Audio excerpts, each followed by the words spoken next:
Máte prsty do vějířku, anebo už malík a palec vbočují dovnitř? Hlavní příčinou nejsou boty a úzké ponožky, ale je to 8. následek 7 funkčních příčin. První příčina. Postoj na patách, který vypíná svaly držící napřímenou postavu. A ta vede k druhé příčině, a to je oslabování prstů, které se vypínají z jejich vějířkovité opory.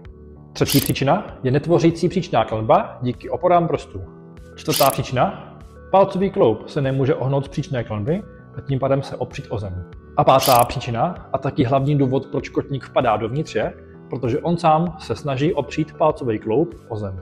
Šestá příčina je to, že kotník sám vpadající dovnitř oplošťuje podélnou klenbu. Sedmá příčina je rotování palcové kosti směrem dolů a taky důvod, proč nefungují operace na vbočené palce. A konečně 8. následek, a to je rotování palce směrem ven, a proto se musí začít od postoje a od chůze samotné. Takže sledujte nás, dozvíte se víc.